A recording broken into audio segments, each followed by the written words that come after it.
Hello, everybody, and welcome to episode 2 of Earthians Unscripted, where I, Dimitri Sarlet, talk to awesome Earthians and try to figure out what makes them tick. In this episode, I invited a good friend of mine, Doug Castro, to join me on the stream. He has built an amazing 2 companies, and he's been driven by a lot of passion in what he does. And I just want to figure out, where does he get all that energy from? So, welcome everybody. Doug, you're live, and welcome to the stream. Thanks for having me. Thank you for joining us. As with each episode, the idea is that this is completely unscripted, so we haven't discussed what we're going to talk about, and it can go in any direction from here. This is an officially third time we're doing recording together, but the only one actually released. We have 2 unreleased podcasts, and we talked a lot about very interesting topics there. But today, I want to kick it off and kind of start with the fact, what drives you? Where do you get the energy to do things? I don't know. That's a huge question. I think it's a mix of like the desire to see something that you really want to have yourself, or like you have an idea that to you is beautiful, and then it becomes important. And if nobody else has executed it, then you kind of like have to do it. So I think it's a lot of inspiration, but also a lot of fear of that idea and never making it into the world. So yeah, it's for me it's a combination between like very positive inspiration, but also like really dark fear. Yeah, sometimes I can't tell them apart. Actually, it's this weird mix of both. And in the fear, is it like, what kind of fear is it? Is it like that you won't make it, or that the idea will not be used or be created? We talked a bit about adversity in one of the unreleased ones. Is this, the battle of adversity? So good question. I mean, I think it's fear of not, of not. At least for me, it's a fear of leaving untapped potential on the table. And I really have this huge sort of, panic that the moment that you stop progressing, you will start declining. So I think there is some of the kind of like fear of decline and, unavoidable death that is also a part of it. Um, so I think it's both, like I really want to create amazing products for the people I care about, which in my case is music. I'm a musician, and everything I've done has always been. And I'm also an engineer, so everything I've done is trying to push the limits of engineering to make music products better. To make musicians more creative, more efficient, provide better results. In a more affordable way. And I think that yeah. I mean, it's an interesting, it's an interesting element that you touched upon there, because I kind of feel that a lot of people, myself included, for a long part of my life, have this fear with this untapped potential, right? And they go like, well, if I don't do anything, it will remain untapped. But the difficulty for a lot of people seems to be to choose where exactly to tap it into, right? There's so many choices. You can write books, you can create businesses, you can become a surgeon, you can do whatever you want, you can meditate for on a mountain for what I care for, right? But how do you think, how do you choose, how do you figure out what's the path for you? I mean, how much of it is a choice, really? I don't think we choose the things we're drawn to. I think we just are. Um, like I mean, and I've gone through this where like I've really tried to force myself into being something that I'm not, or to like something that I don't. And you can't. I mean, I think it's very easy to fake interest for a little bit, but you can't fake like obsession. And I think for you to become world class at something, you have to be truly obsessed with that, whatever that is. Could be medicine, it could be writing, it could be history, engineering, whatever that is. For you to become extremely good at it, you have to be fully immersed in it for years. I love Tim Ferriss, but this whole thing that you can be world class at something in 6 months is bullshit. Like he's not in the Olympics, after 6 months of doing weightlifting, or he's not winning jiu-jitsu world championships in 6 months of doing them. I mean, I'm lucky enough to have met some world-class people in their fields, and they all have, years and years of absolute dedication to their craft. But I think these things are just almost like proclivities that we didn't choose. I think like the people who happen to find them, it's literally that. It's like you almost by accident do something once or read about something or hear about something, you dig a little bit deeper, and then wow, it's this whole universe that becomes your life and everything you seem to be, like for me, like product design, and it's not just product in general, but products in the field I care about, music, it's pretty much all I think about. Like I don't really think I don't have many tastes or hobbies or even that many interests actually. Like everything that I'm truly interested in, except for one or two things, are related to my work. And this is not something that I chose and that I am forced through discipline. It's just it's the way it's just how things are.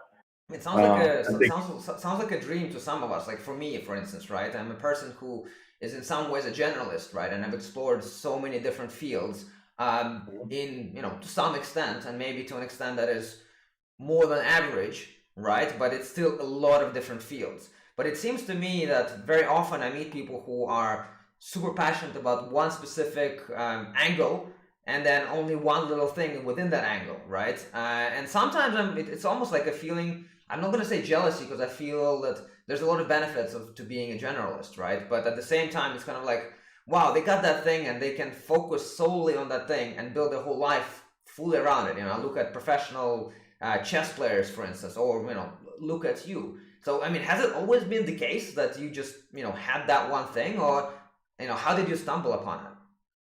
yeah, no, I think I've always been like super obsessive. And I've always had like one thing that kind of like takes over my life since I can remember. Um, so yeah, I mean, I think like with many things, like would like to take credit for achievements, but I think a big part of it is just you know it's like physiological. It's like if you're over 2 meters tall, like you can't take credit for that. Although that might make you really that might make you good at playing basketball, or it might make might increase the likelihood of you becoming a really good basketball player. Of course, there's a lot of discipline and hard work that go into it, but there's also a lot that you can't kind of like take credit for. And I think it's just I've always been very obsessive, and I think in when I was younger, it was kind of a problem actually. Like I think if you're very obsessive, you're likely to run into trouble until you find something positive to become obsessed with.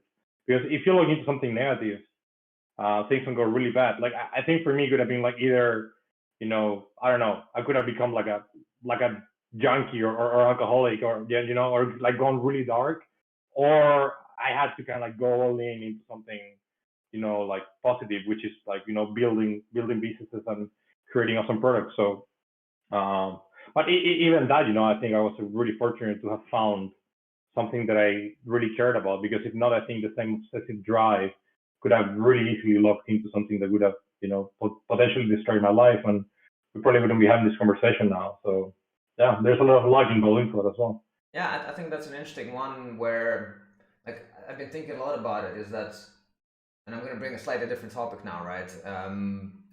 People tend to often categorize things as to like negative and positive, and some have almost like a de facto state, like feelings, right? There are Mhm. bad feelings and there are good feelings, and I've been thinking a lot about it. And one thing I came to realize is that, like, I don't want to actually treat any feelings as bad, right? Because the way I see it is that say something bad happens, like fear, right? And that gives you a lot of energy, that fear, right? In a real life situation where you have to fight a tiger or something. Okay, I don't know how much of a real life situation that is right now, but it definitely was at some point, right? But if you do happen to be in a fearful situation, you get a lot more energy for running, for acting. Some people, of course, kind of shut down, but you do get that energy, right? And if you think that it's a negative thing, you will not utilize that energy. You will not put it to use to anything. And I think that's what it relates to what you've been talking about, is that, when you're obsessive about something, or if you want to do something, you can become obsessive about the negatives, or you can turn it and become obsessive about the positive, right? The same as with feelings, right? You can actually take these negative things and be like, okay, like, what if I become more obsessive? At one point I was talking about this with a friend of mine, about and with a friend and also my wife, where, like, obsessive compulsive disorder, right? In some ways, I think, make them do the thing they're obsessively compulsive about more, right? If you're obsessive compulsive about cleaning, well, I don't want to stop you from doing that. Like, just do it a lot more. Eventually, you have to start a company that does cleaning, right? And you'll have to grow. You'll have to, like, use all that energy to build something, to do something. And if you always said, this is a bad thing, then you will always fight against it, right? And fight against your inner feelings and things, right? And I think, yeah, I really liked what you said about there, on that aspect. Yeah, I mean, I think, and this is something that I learned in business, because business is like starting a company and growing it is so difficult, and the odds are definitely stacked against you. It doesn't matter how good you are. Um, the one interesting sort of mindset that you need to learn, and you need to learn as early as possible, is to always look for the advantage in every situation, no matter how difficult it seems at first. Um, I think that is a very, very key part of perseverance. It's not just like grinding through suffering and being patient when everything seems, you know, like doomed. It's also trying to find what's the good in everything. And this is not like some new age, like, everything happens for a reason kind of thing. It's just a very deliberate, calculated effort of finding even the slightest thing that you can use to our advantage in every situation, and try to make the best out of every situation. I think I've gone through many things that I thought would be the end, that at the end were leveraged to not only to survive them, but actually to use, like, you can use crisis to propel to a next level of, execution, success, proficiency, self-awareness, or whatever it is that you, or however you measure progress. So Can you give an example of uh, that? Like, like a real life example of what actually happened? sure. I mean, there's several. I would say, like, having like a big, like, for example, this, well, like, very present one, like the whole COVID situation actually. Um, when the lockdowns began to happen, and I began to realize that, okay, like, this is very serious, not just, as a potential health crisis, but also as a socioeconomical one. I think we all felt a lot of fear, and I think particularly people who run companies felt a lot of fear, because when the economy is uncertain, you don't know if, your life's work could be kind of like wiped away, uh, even without you doing anything wrong, right? So, like, in our particular case, we found several things we could do, not only to survive this crisis, but to actually improve the company through them. So, like, a clear example, like, everybody had to work remotely for a few weeks. Fortunately, we already had like half of the company working remotely, so we're quite good at documenting things, and using Slack very, rigorously, even if you were in the same office. Um, but one thing that happened actually is that, okay, now that everybody was distributed, that meant that we could actually hire people for positions that we turned down before because they couldn't relocate to Helsinki. Yeah. Now, when everybody's remote and you don't know for how long, you can just hire the best people, and we actually like doubled like one team, just because we were now open to, okay, like, yeah, as long as you're in Europe, because of the time difference, we don't care, right? So we hired like some super talented people from Italy, France, that we were probably turned down, 3 months ago. Um, Yeah. we were also able to close really big partnerships, like really big deals for the company that, 3 months ago might have not worked out, because people were, I mean, worked with music, right? So some really high profile musicians we wanted to work with just didn't have time to develop a program with us because they were touring and all of that. When all what that was canceled, all of a sudden everybody had a lot of free time, and also a lot of big musicians, had to supplement their income because that's how they make money for the most part, touring. So yeah, and I can make a list of like, at least not just these two, but it's like, Yeah. 20 different things that it's not only like we found a way to kind of like survive through the crisis, but we actually used it to accelerate the growth of the company. And I think we probably did like 6 months worth of progress in every way, because of this. But at the same time, like a lot of people are gonna say, "Yeah, that sounds great," but you are in the music industry, so that means that a lot of people are staying at home, right? So it's very much a good thing that people are staying at home playing guitar, right? Hmm. But they're gonna say, "Well, that's not applicable to me because my business is, say, in events, right? Like my business used to be, and that business is completely killed by COVID, right? What are you gonna say to these guys?" Yeah, I mean, it's again, I'm not saying that if you didn't find like if you couldn't replicate these results, I'm not looking down on you because I do also admit that we're in a quite fortunate position. So and again, like good luck and timing is very important, and it's very difficult for people to accept that because uh, it's so tempting to want to take credit for everything that goes our way. Um, yeah, I mean, I think in our case we're very fortunate, but also, I mean, I've seen it with people who own gyms, for example, who had to close their gyms and they couldn't train their clients. And I've seen some of these people like ramp up their internet presence, right? So now they're doing podcasts and writing more blogs, and they're kind of like pivoting their business to coach people how to train at home or outside. I'm not saying that everybody can do it because I mean there are situations in which you are gonna be worse off because something happened. But I think also like people who try to find a way to, like find the advantage in every situation can at the very least mitigate the damage of something tragic happening. But then again, like, yeah, I don't want to sound callous or also deny that some companies will, cease to exist for no fault of their own. But yeah, I Yeah. mean, I got name situations in which things were definitely negative, but then again, like, I mean, sometimes even you just finding a new side of you, like, like, even if everything goes wrong on the business side, for example, and you end up losing your company, which is a tragedy, um, even if you can find it within yourself to find the advantage in the situation, okay, the business advantage is not probably, it's not going to be evident right away, but a lot of people can use these experiences to learn a lot about themselves or to discover new sides of themselves. Maybe to realize that okay, business is not everything, right? Like maybe you lost your company, but your family is healthy, and maybe now you have time to learn a new skill or time to start again. One of the things that actually one of the best things that have happened to me, I think, were well, I can give you a very good example in which things really didn't go my way. That at the end were was the best thing that. If you ask me what's the best thing that has ever happened to me, I would tell you that it was 10 years ago when I was starting my first company, and I was homeless for 2 months. Wow. It was the most humiliating, the most discouraging, the most scary, the most stressful situation I've ever been in.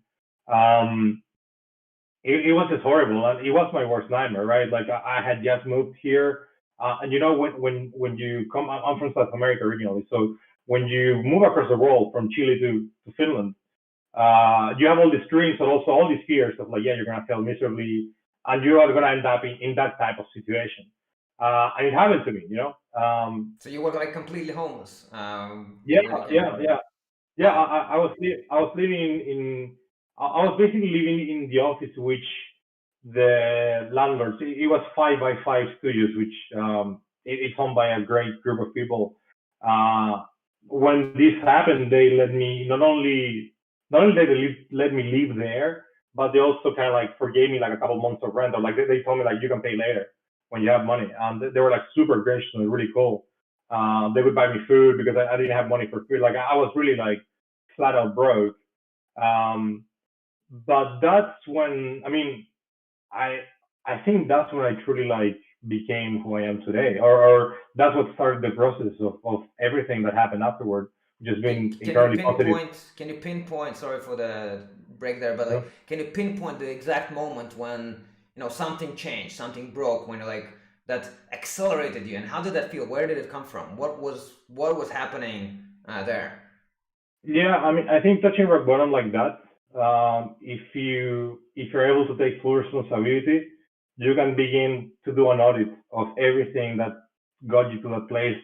And I think I really re-examined like who I was truly, and the good and the bad, right? So like I realized, for example, that I was really prone to self-pity at the time, which now sounds strange. I mean, you've known me for a few years. Yeah, I'm probably like if I told you that I'm really prone to self-pity, you would have a hard time to believing it, because now it's the opposite. It's all about ownership and never feeling a victim. But actually, one of the things I learned was I will never like allow myself to see myself as a victim of anything, even if by all accounts and measures I should allow myself to consider myself. It's just not the mindset I want to have. And again, I'm not saying that victims don't exist. Like there are situations that where you can legitimately be, but in this situation, nothing really happened to me. Like nobody did anything to me. The worst thing that could have ever happened to me happened because I fucked it up. Like it was me, and I think realizing that not only allowed me to find the things within myself that were sort of that led me there, but also it really allowed me to say never again, and I will never again go through this. And that has a huge ripple effect on many things. So, for example, that really fueled my ambition, because kind of like the higher up you go, the further you are from that low point. So I think kind of like this endless hunger and drive again come from like inspiration of wanting to fulfill this vision I have, but it also comes from a huge fear of never being in that situation again. Being like financially disciplined, for example, like both my companies are quite known for being like very profitable as early as possible. yeah, And I think that is something that for many entrepreneurs is really hard to achieve, particularly when you're venture backed.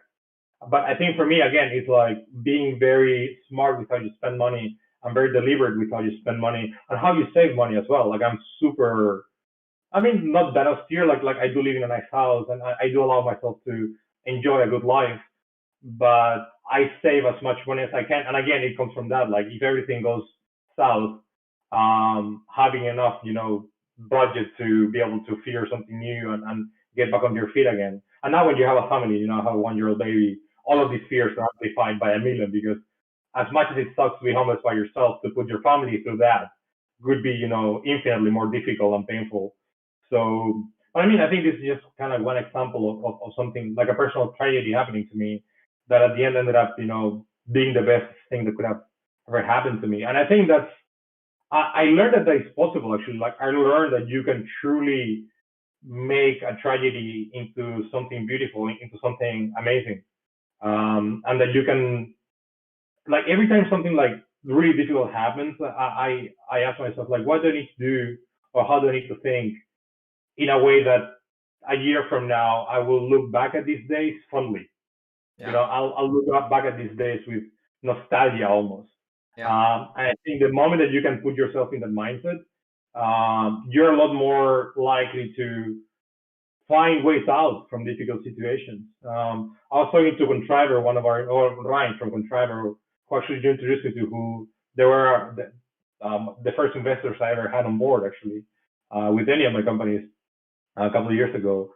And I was talking to Ryan, who is kind of like my contact person, and who's like, well, you know him. He's like one of the smartest guys I've ever met, and yeah, wildly successful, super insightful.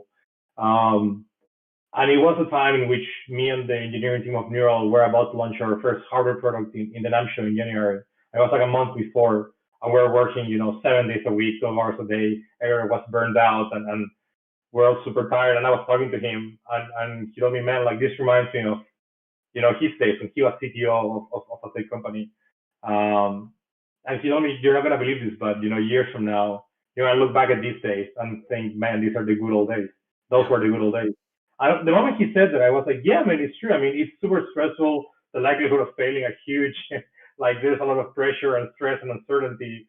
But at the same time, man, like you're there with some of the smartest people, or some of the people you've been, working with for years, united for the same cause and trying to make the same wonderful thing happen together. it was a beautiful moment. It was painful. It sucked. It was really, really, really, hard to go through. But yeah, man, it was a beautiful time. It was a beautiful moment in our lives, and I think it'll be a time that none of us will ever forget. Yeah, Um, I think also like you what you said there, I think it's important, because a lot of the time, and now it's super popular to say, live in the present, be there in the moment, and I fully subscribe, right? Even though it does sound, a little bit new agey, as you sometimes say, but I fully subscribe to the whole idea of being fully present in the moment, because that's the only thing you got to actually change your actions and to do something. But at the same time, I think the next level on that is to live in all time dimensions at the same time, right? So kind of be present in the moment, because that's where you can actually do things, but be fully aware of all the possibilities of the future and everything that happened in the past at the same time.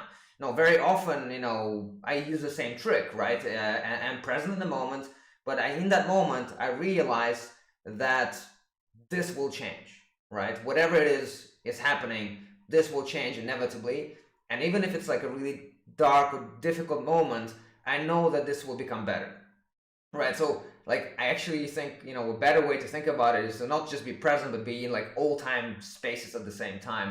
And try to like, because I think the difficulty is getting stuck, right? If people think only about the future, then they don't live in the moment. And if they think only about the past, then they just think about the things that can't change anymore, right? But like actually being in all of them at the same time, I think that really opens up your freedom. And I think that's what you're talking about there. yeah, yeah. I mean, I think it definitely. I mean, that makes sense, right? Like, I think you can learn a lot from the past.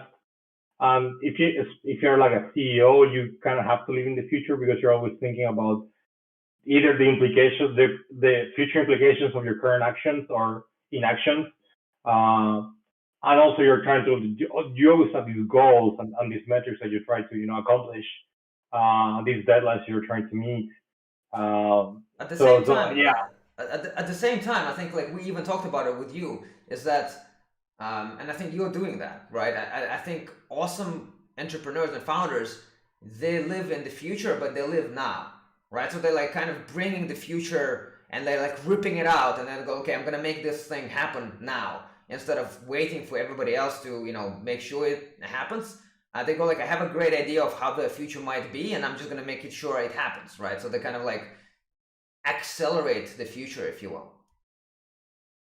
yeah, no, I agree. And that's something that I think Peter Thiel said, that he almost found, like in the best CEOs he met, and the best founders he met, he almost found this like conflicting traits that shouldn't belong together, but actually when you're able to reconcile them, it somehow worked really well.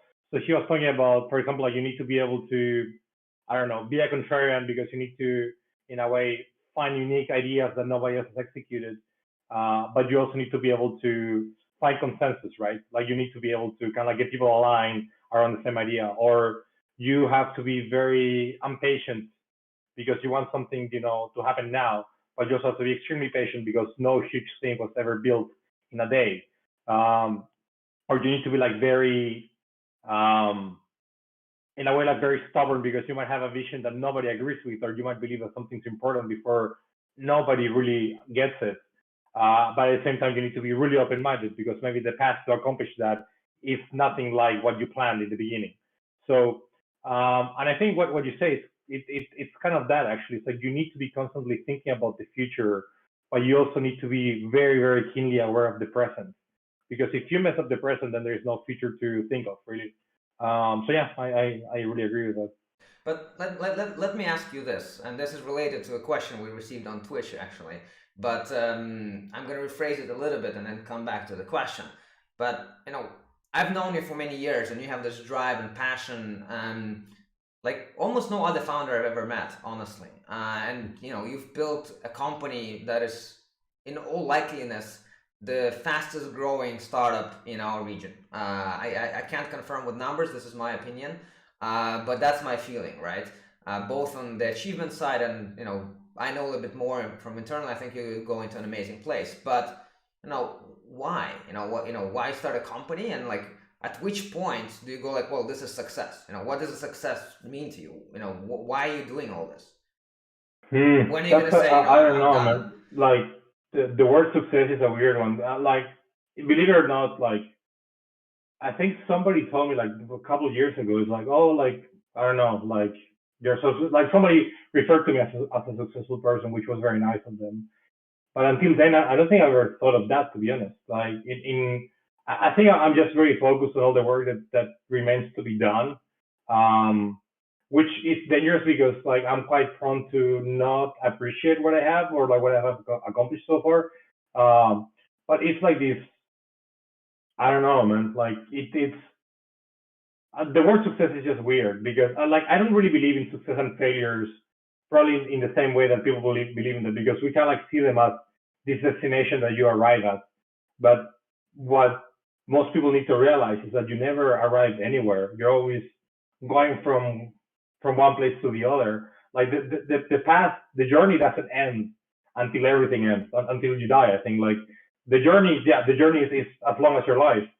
So failure is not permanent, but neither is success. Like you can fuck up all the success in the world just as readily as you can overcome most failures.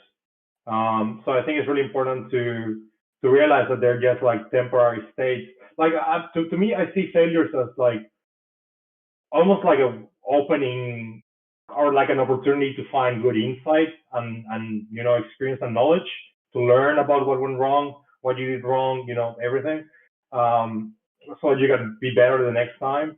And I see this what people call success as temporary windows of opportunity to get to the next stage. So for example, with my first company, like it became really well known, it was profitable. I learned, about leadership management. I had also learned about that you can have these crazy ideas, but if you persevere, you can actually make them happen, even if they seem impossible at first or throughout the bulk of the process. So when that company kind of like got stable and was generating good profits and everything, instead of me like being happy or how successful I was thinking, okay, like this success, quote unquote, it's a window of opportunity, and I don't know for how long it will be open. So with like a lot of kind of like trying to move as fast as possible. How can I leverage this into something that could be 100 times bigger, or or leverage for me to go to the next stage of my life? But But yeah, I think. Hmm? sorry, but what is that next stage, right? I mean, like, how do you measure it, right? Is it the valuation of your company? Is it like, why are you doing this? Do you have an end goal? Like, how do you think about the mechanics of what you're doing?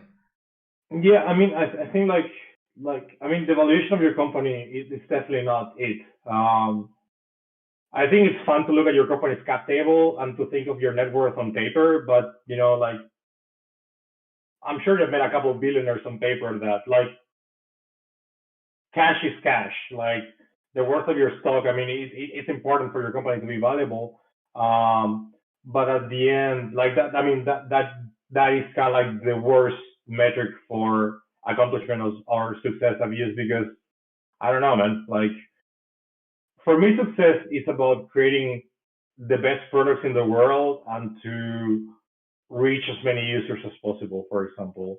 And if you manage to do these two things, or like building an amazing team, like I think, like instead of me like defining like success or failures, I can kind of like tell you what things I'm like really proud of or really happy to see. And I think like knowing that we are, reaching tens of thousands of users each month is amazing.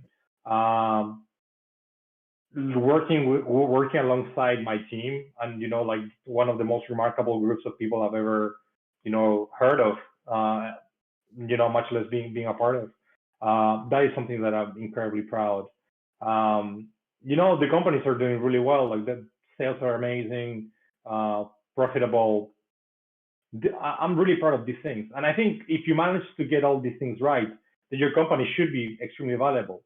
But it's never been about like, oh, how can we get the company to be worth X. It's more about how can we make a product that we can reach 10 million users, and then if you get there, your company will be really valuable. But it's all about the craft of, at least for me, like it's all about the craft of designing amazing products and and serving as many people as possible, and everything else kind of like is a function of that.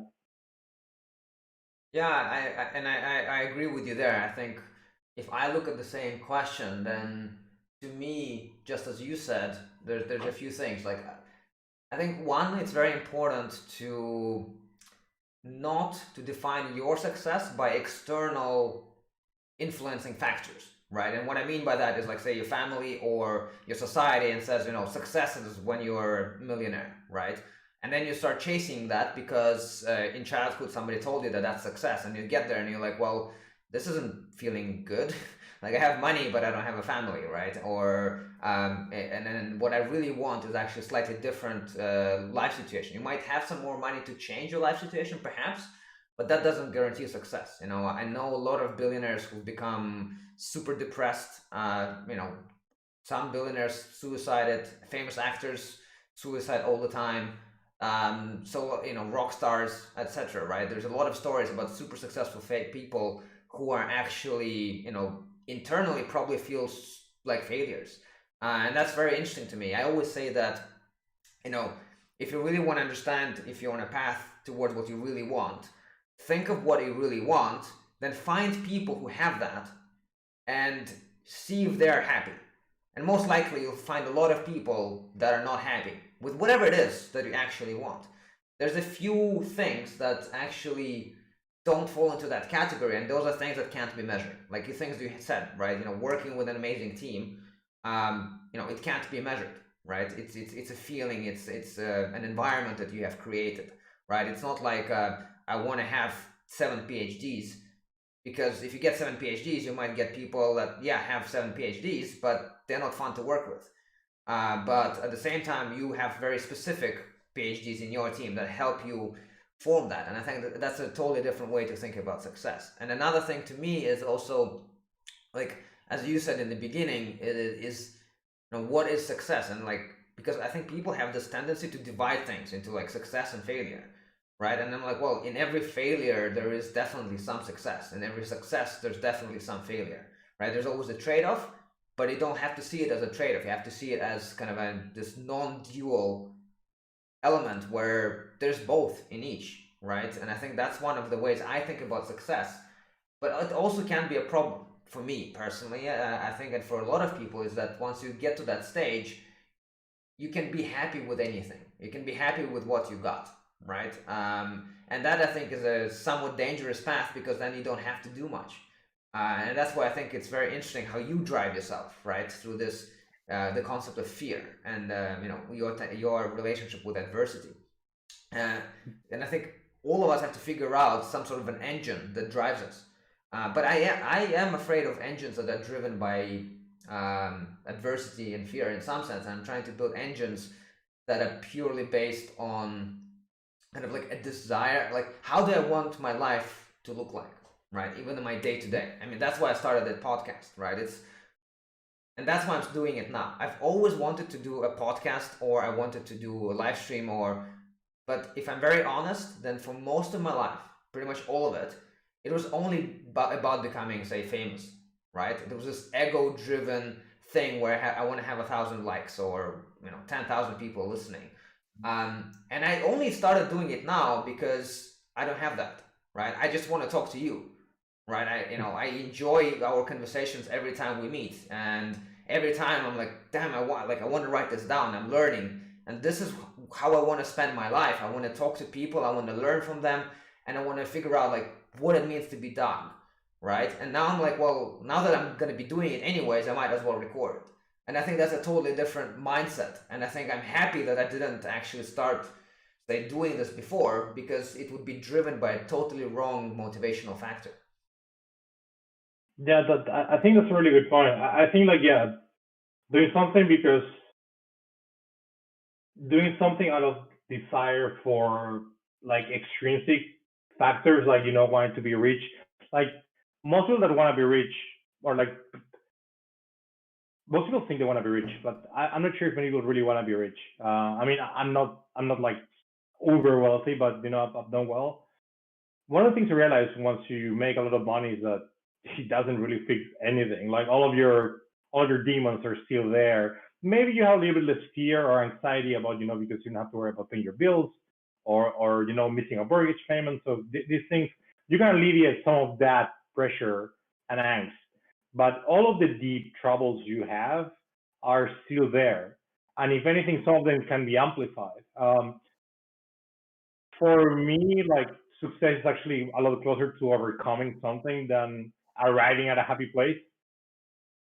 So actually, like success is quite close to failure in my process at least, because it's all about not failing. It's all about doing something difficult and actually pulling through. Um, and for me, like actually happiness is synonymous with overcoming. But I think for you to overcome, you need to have like a constant struggle or you know difficult process to go through. So at least for me, like happiness is about, it's about solving problems and overcoming things. Uh, Especially when the solutions are conducive to you creating something that you truly care about. Yeah. But yeah, like for me, happiness is that, or playing with my kids, which are like two things. But I think other than that, it's just like, yeah, it's it's all about the process and the journey.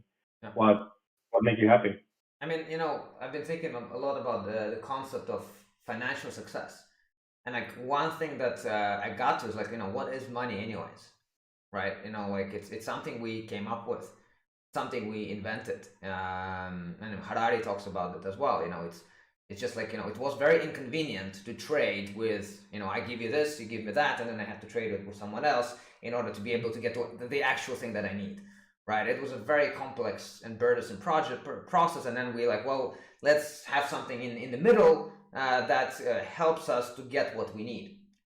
And then Yeah. somehow, the thing in the middle now became the thing we want. Right? It doesn't actually, it's just the thing in the middle, really. And now people are, they want to have that number or the thing in the middle to be as high as possible. But at some point, studies show that after around 70,000, I think, I don't know the exact number, 75,000 euro average yearly income in the US, like you don't become any happier at all, right? And I think that's also like, I think the number is much less, but I understand why statistically it's at that level. But I think like the whole concept of money is just, it just speaks to you and it tells you that if you chase it, you will not be happy, right? Because like, again, like when you get a lot of it, you get a lot more problems with it. A lot of people, I talk about, say, Mark Zuckerberg, right? And everybody goes, well, he's so rich, he's so great.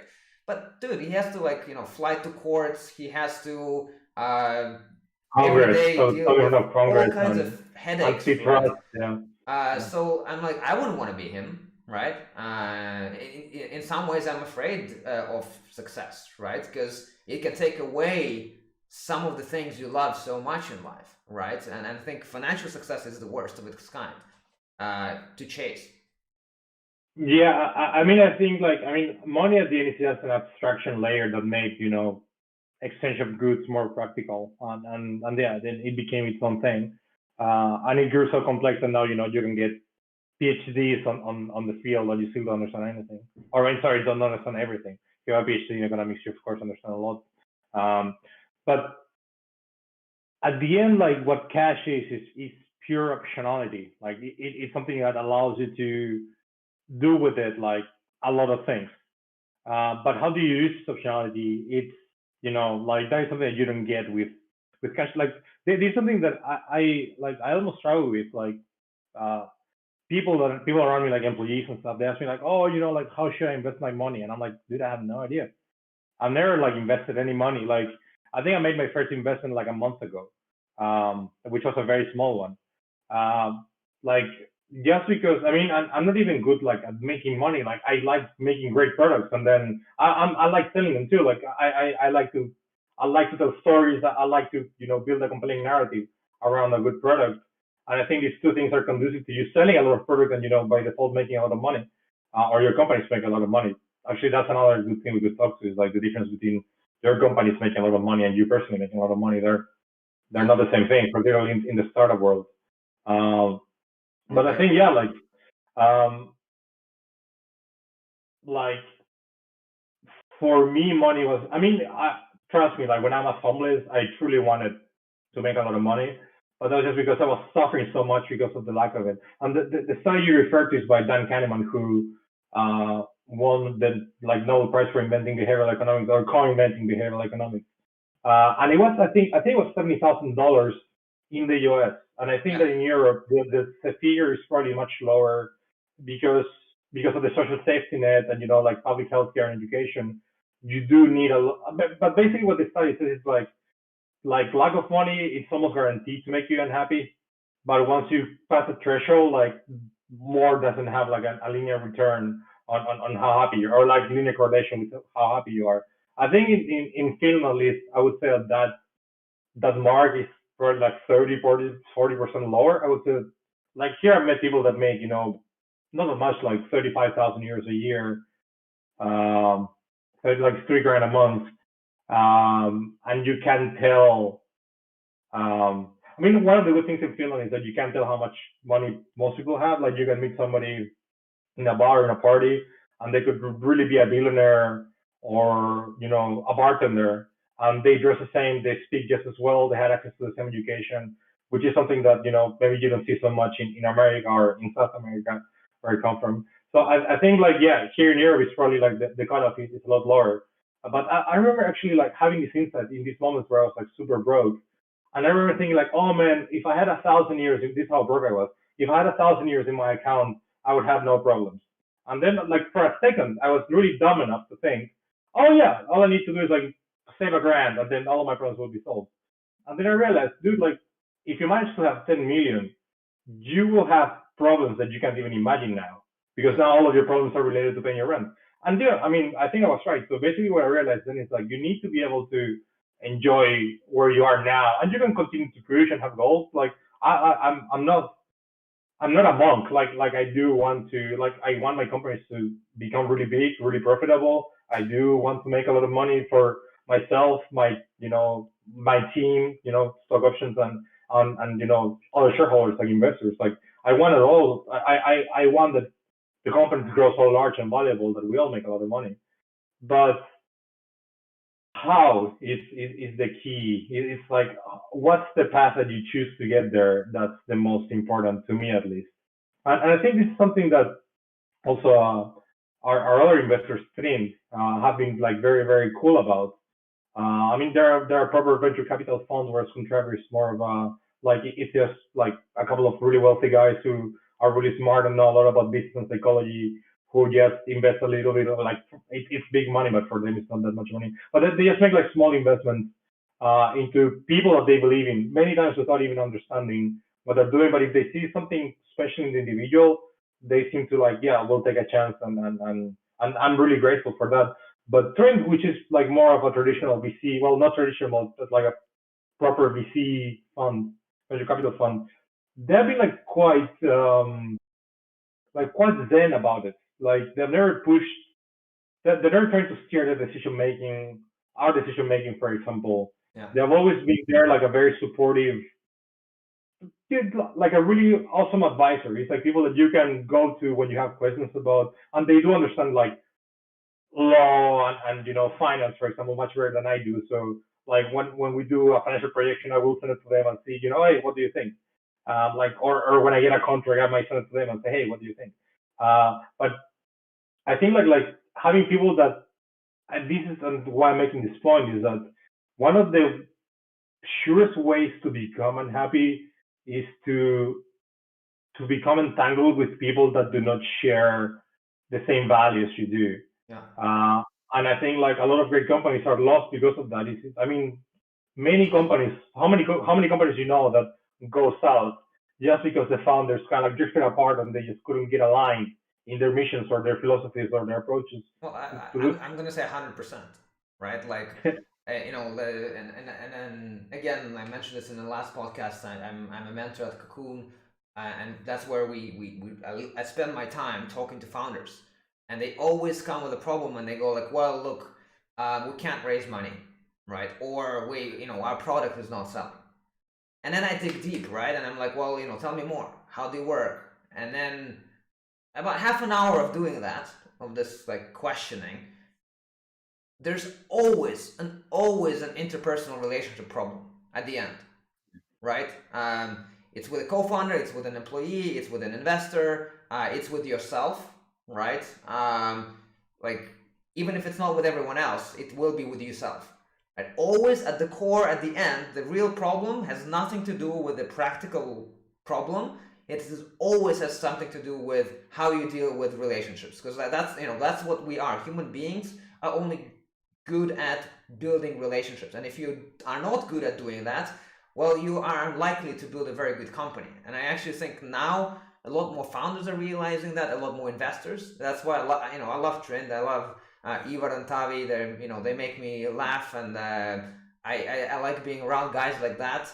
Also, Contriber that you mentioned, and many other investors, because who understand that, right? And the ones who are purely financial, if you build your relationship purely on finances, which is okay, sometimes you need to get money into your company, that's fine.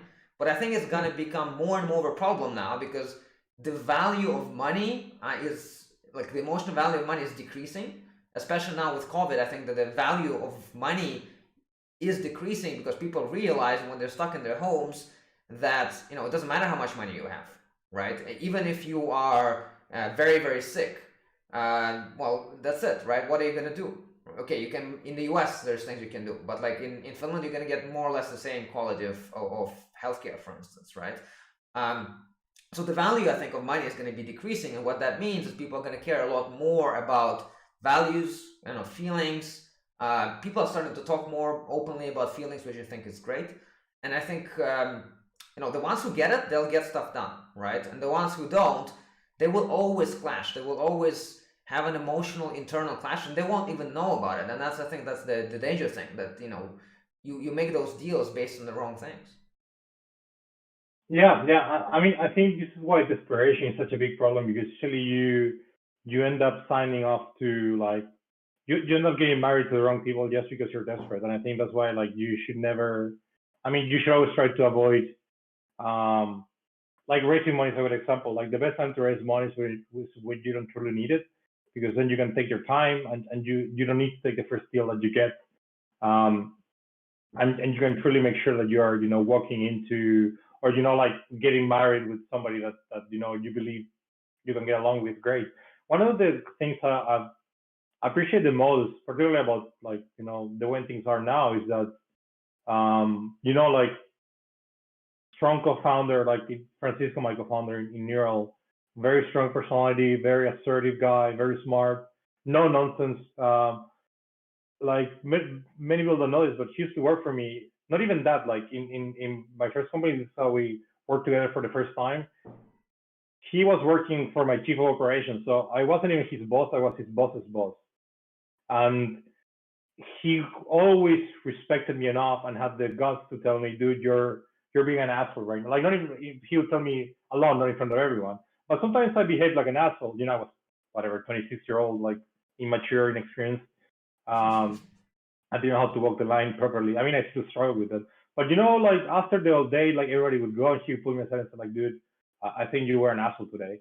And I really appreciate that. So I think, like, just one example of like one relationship that can go wrong when you have a lot of pressure. Having a co-founder in whose opinion you trust, but it's also, that there's respect, but also honesty can be very important. The relationship with the team is amazing. Like, I mean, I get along really well with everyone, although sometimes you need to have difficult conversations with investors as well. Like, I think, like, if you're doing things that are meaningful to you, even if things are really difficult, if you have built great relationships around these circumstances with your team, with your partners, with your investors, you can have, like, amazing relationships. I mean, like, with friends like Tavi and Ivar, like, especially throughout this process, which in the beginning was very stressful, then things kind of went their way, so it became a little bit less stressful.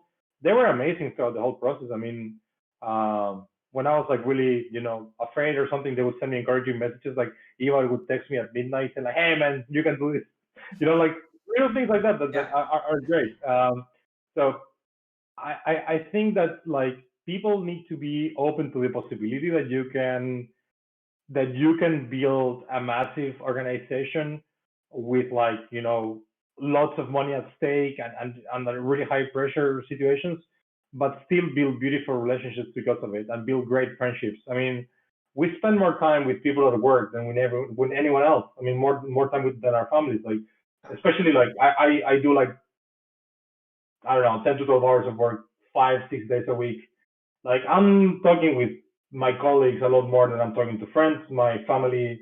Um, and I think like if you can have a great relationship with these people, and I mean, like you don't need to be friends with everyone. And I think if you're in a position of leadership, you also need to be careful with not like you can't feel the need to be like your employees' buddies or like they're not your buddies. Like you work together. I think you can have a great relationship and you can be quite friendly. Like you can go out with them for a beer every once in a while and tell jokes and enjoy their company and enjoy the conversations you have with them.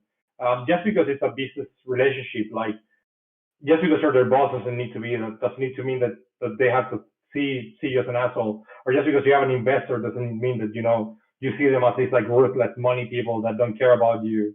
Yeah. No, quite the opposite actually. Like I think you can have it all. Like you can have a very successful company and well actually I don't know, when things are going great it's very easy for people to get along. It's how people treat each other when shit goes south.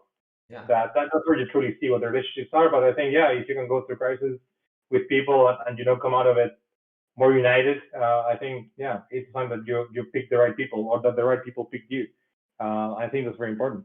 I mean, Right. you and me, I'd like to consider you my friend, a good friend at that. And 90% of the time when we talk about business, right? We talk about your company, we talk about what I'm doing. And to me, there is no distinction between, that conversation and a like non-work conversation, right? You're a friend now that we're talking on a live stream, and you're a friend when we talk about your business, and you're a friend when we talk about my business, and we're your friends when we're sharing, kid pictures with one another, right? Like to me, there's no distinction. I think that's important because people make that line, they cut like work to life very strictly. And I think it's actually helpful to make that be less strict. Maybe it doesn't have to be completely fluid for everyone, like it is maybe for me. But at the same time, I think it helps to make it less strict because, again, I'm all about not building towards a specific goal, but to creating a life with people around me that I enjoy daily, right? And that means at work, that means at home, that means everywhere, right? So how can I do that? How can I create that life which I enjoy everywhere, right? I don't want to hate. I did a maths, work, if you work like 9 to 5, that's like 51% of your life, right? Waking life. And if you're a workaholic, it's going to be like 80 to 90% of your waking life. Mm-hmm. No, why build your life where you hate more than 50% of your life, right? Or if you treat it differently, or if you're living 50% of your life just so you can enjoy the other 50, right? Why not try to build it so that you enjoy all of it? But with that, I've had this question that I wanted to ask you for maybe 40 minutes now, and I was trying to find a good place for it.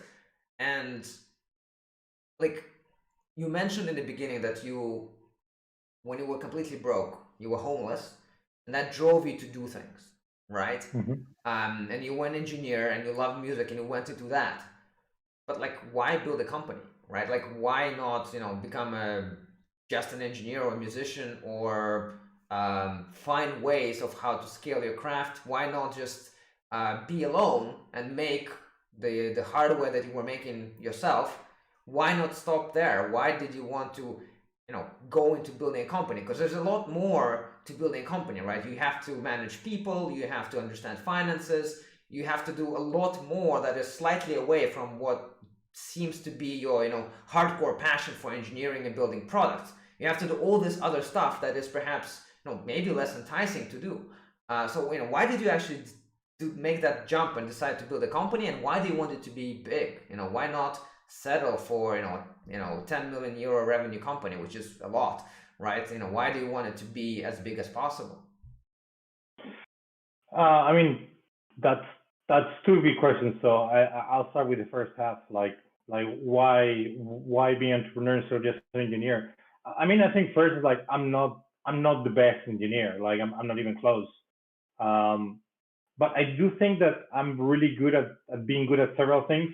Um, so like you're talking about the value of being a generalist. Although I'm like specialized in a very narrow area of execution, within that area, I'm actually like quite a decent generalist. So one of the things that I'm like that I enjoy the most is to start working on the concept for a product with the engineering team, but at the same time start discussing the marketing concept with the marketing team, for example, and then analyze the financial, like the financial model for the product. So how do we sell it?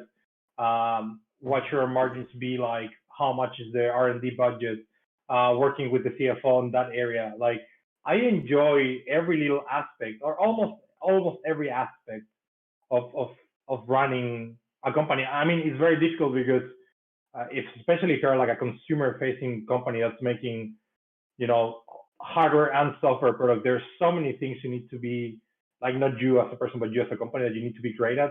So you need to have like amazing, I mean, even in like software development you need like 6 different specialties within that area. So you have like all these specialties, and you need to hire like the best people you can to do everything from, and then in our case it's like all the way from like data analysis and user acquisition to mechatronics, right? Which is like a combination of robotics and computer science. Like like you need to be like you need to find like great people that at these 2 areas and everything in between, finance, industrial design, user interface design, hardware engineering, everything. Dude, like supply management and manufacturing, like you need to work at that as well. Um, I love to have the opportunity to learn and become knowledgeable in all of these areas, and I really, really, really like that. I think one of the things that make one of the things that makes Neural work the way it does is that, I mean, at least I hope that even if you're a world class marketer, like our marketing guys are, or world class engineer, I probably know enough about your field and I show enough interest that you would respect my opinion in that area. But I think being able to have a conversation with your marketing team and then with your embedded DSP development team about those 2 areas, and have a great conversation and learn from them is amazing. And I really enjoy that. Like I don't think I would do well being like a true specialist. Like many of my guys are true specialists. Like they are world class in their discipline, and they dedicate their life to that. And that is something that's amazing, because without people like that, you can't run a company like Neural. But I think for you to be able to run a company like Neural, you need to be able to understand everything that goes into making the company successful. And I love the idea of, because I think like the vision that, like, at least the ideas I had for my life were bigger than any product or product line or industry. So I think being a CEO, this is the second part of your question. I think being a CEO and being the person building the structure and the team that make the products was like very, very appealing for me. And I've said this a couple of times, but like I've been fortunate enough to build very successful products. I've been designing products for since I was 20 years old.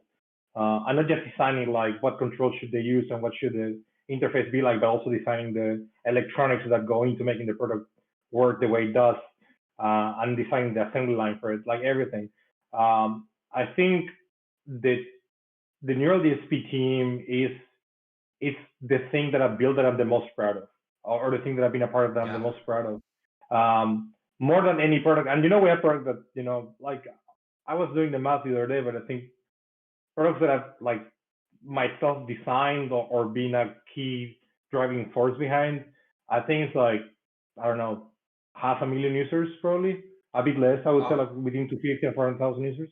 And I want to get to 20 million users, right? So I'm still like, like 5% done, but or 5% in the process. But yeah, I mean, I'm really proud of these products, but I think the teams that we've been able to build to make these products happen are the most remarkable thing ever. And with Douglas team is the same. I mean, I just don't talk too much about Douglas because I'm not that like in the day to day there. Great there's great people running and growing the company now. But yeah, I mean, like when you're able to find put together a team of remarkable people, and not only be able to persuade and find these people and convince them to join, but also, facilitate like an amazing work environment where ideas can be challenged, exchanged freely, and grow together. It's one of the best feelings in the world. I mean, to me, it feels better than most things. So So, yeah, what are you gonna do? You said like you're 5% there. What are you gonna go do when you get to 100%? there'll be something else. I mean, like I already have some ideas of things that I would like to do in the future. Like the way I'm seeing it is like I think a great company might. I mean, great companies have been built faster, but I think having like a 10-year horizon before you start something, it's a good, it's kind of like a good range. At least for me, it's like, okay, like say that I wanted to do jiu-jitsu, for example. It usually takes like very few people get to black belt, but the ones who do average, it takes like 10 years. There's some females who get there in 3 years, but those are like, like Michael Phelps type guys. Uh, so I think if I started that, I would probably look at it with a 10-year horizon.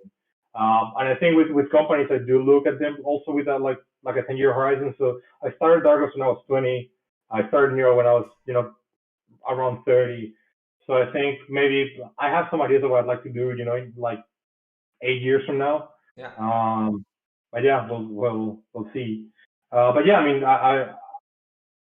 I'm not sure if I'll like run a company, like run companies until the day I die. I think like if you ask me now, I could tell you definitely yes, but things might change.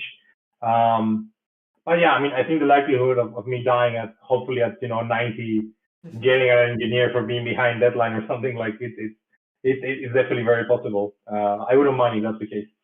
I mean, one thing when we just started being friends, one thing that hit me, and this is a trick question that I ask entrepreneurs in some ways, and that I think many should ask themselves, is that I asked you that question, and I think it was even in an interview setting at Cocoon, but I asked you basically asked if you make a huge success with this company and you make a $10 billion exit or whatnot, and you have all the money you ever want in your bank account, what would you do?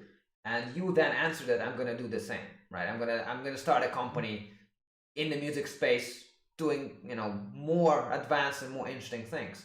And I think this question is like a test for me when it comes to entrepreneurship, because most people are doing things they definitely don't want to do, right? And I think that's where you are so unique, and that's why I wanted to be on this live stream and podcast, because most entrepreneurs I know, and I've met hundreds, thousands, definitely thousands of entrepreneurs, they Yeah, should not be doing what they're doing, right? The best advice I can give to most entrepreneurs is to quit, right? Unfortunately, right? And not to quit being entrepreneurs, right? Just to quit doing the company they're doing right now. Because if I ask them the same question, they'd be like, let's say they're running a fintech company, right? Or a legal company, or a legal fintech company, which is the worst. And then they go like, what would you do if you start a company? And their answer usually is, well, I would work in the film industry, or I would work in the art industry, or in the music industry, or in helping industry, or whatever, right? Something else, some other industry. My mind thinks about all the artistic and good things, so maybe that's what I should be doing more. But they give me a thing that they want to do that they're not doing now. So I don't believe they can ever be successful in what they're doing now, right? And I think that's an honest question everybody should ask themselves, because if the answer is anything else than what you gave, then they're in the wrong business, right? You can make a successful startup in art, in music, in film, in anything you want, right? So if you're doing your startup and you're an entrepreneur just so you can do something else, well, quit now, right? And do something that actually is meaningful to you. And that's, I think, the best advice I can give to one of the best advice I can give to entrepreneurs is to follow that. But now I want to ask you a question, which actually Sophie asked on YouTube, relating to advice, because I just shared my best advice, but I'm wondering from your point of view, what was the most valuable advice to kind of push and persevere that you received when you started becoming an entrepreneur, right? Think of it as talking to someone who is just starting out right now. What would you say to get them over this hump and actually persevere all the way and make it successful? One thing that was very valuable for me was to see people that I truly admire a lot, people who had achieved all that I dreamed of achieving, and to a large degree still do dream about achieving. Being very open about how difficult it is for them also. I think like running a company is it's one of the most difficult things one can do. I think, particularly over a long period of time. Like there are very few things that have such a low likelihood of you know not even success, but like not death. Basically, like most companies do go bankrupt. Uh, like I don't know. It depends on who you ask, but 90%, even if it's 75%, it's still like one out of four. So only one out of four make it after 2 years, and forget about 20 years. That has to be like single digit percentage. It's very difficult.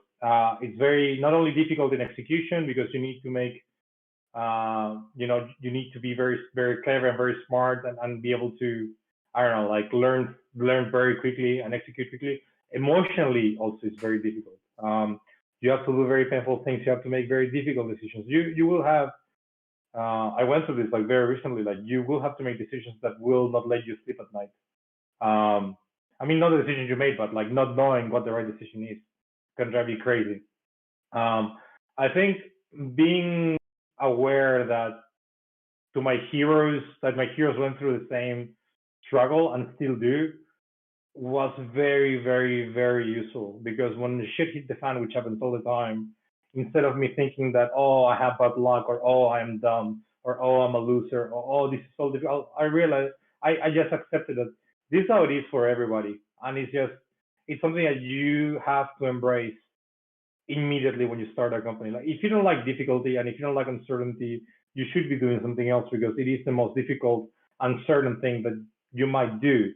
Um, yeah, I think like embracing that struggle and realizing that it's just the way it is, and if you're not able to even fall in love with that, you should be doing something else was very, very, very handy. And I think that is the one thing that you will find across great entrepreneurs. Like I don't know, like I hate these blogs, like the top 10 things that billionaires do, or like this guy's morning routine. Like, dude, Richard Feynman's morning routine is not gonna make you like a Nobel Prize physicist. Like, I don't give a fuck what he had for breakfast, or if he meditated or went for a run in the morning.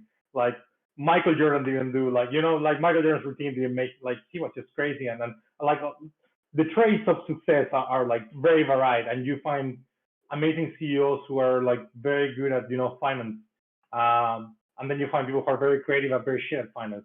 You find entrepreneurs who are brilliant engineers but shit at marketing. You find entrepreneurs that are great at everything. You find entrepreneurs that are great at like one or two things. Um, it's very like the variety is huge. The one thing that you do find in common is like relentlessness. It's like courage and perseverance. It's people who really like are like impossible to dissuade almost. It's like like you were saying that the advice you give most entrepreneurs is that they should quit. Like if somebody takes your advice on that, then they absolutely should have quit. Like trust me, like there's nothing you or anyone can tell me that will get me to quit. Like dude, like Elon Musk could tell me tomorrow that I'm doomed and that I should be doing something else. I'll be like, fuck that guy. What does he know about business? I'm gonna do my thing. Like yeah, like I think when you find your thing and if you are relentless and perseverance, there is nothing anyone can tell or do to you that will get you to stop. Maybe this company will fail, but you will try again, and you will try again and again until you make it or you die. And that's always been my approach since the beginning. Is that this is gonna become this is gonna be amazing, or it's gonna go bankrupt. But I'm gonna keep going no matter what. Um, and I think that's everything to me. Of course, you need to have like other traits. Like you also need to be kind of smart because you need to be able to work with very smart people, and they need to, respect you. You need to be creative. At least in what I do, like to me at least, like I need to be quite creative also because you need to have great ideas, and you need to have great ideas that no one has come up with before, or you do all these traits. But if I had to do with one trait, it would be like just like insane perseverance. Like like logic defying perseverance. I think that is the key. Just keep going. And I think that summarizes our today's live stream quite beautifully. Just keep going. And I think this would be a nice stopping point for today. So unless you have any questions or something to say, I think let's leave our viewers with the feeling that no matter what, persevere, keep going, and don't give up. Even if you decide not to be an entrepreneur as a result of this, persevere in something else, right? I think do something with your life where you want to persevere. Oh yeah, absolutely. I mean, I think like perseverance, just like you could be an athlete or an artist. Like if you want to be work as artist, you need to persevere just as much as a work as entrepreneur, if not more. If you want to be a great parent, you have to be very like. I think greatness it's all about overcoming like struggle and challenges, and overcoming overcoming yourself. Overcoming your own negative self-talk and your own negative narratives and your own limitations, transcend your own limitations. So yeah, I mean, perseverance and relentlessness it's essential for being great in business, but it's also essential to be great at anything. Yeah, you cannot be the world's greatest chef. Like Yeah, it's the same thing, right? So yeah, absolutely. Cool. Thank you, Doug, so much. Thank you for sharing your thoughts with me and with everyone else. I definitely learned a lot, and I hope everyone else did as well. I'm going to take my notebook and actually write down the things that I learned for myself and the mirrors I saw in our discussion. And I think that's one cool thing about watching or listening to anything is to do it consciously and to try to learn something yourself and create your own wisdom. So that's a tip for everyone watching Earthians Unscripted now and forever in the future. So Doug, thank you so much. I will hopefully speak to you soon again, and maybe you'll come back to the show in the future as well. I'd love to. Thank you for having me, and yeah, very excited to see the next episodes with you guys. So yeah, thank you for having me, and yeah, anytime if you want me to come back, just you have my number. Just let me know. I do. Thanks, Doug. Bye, man.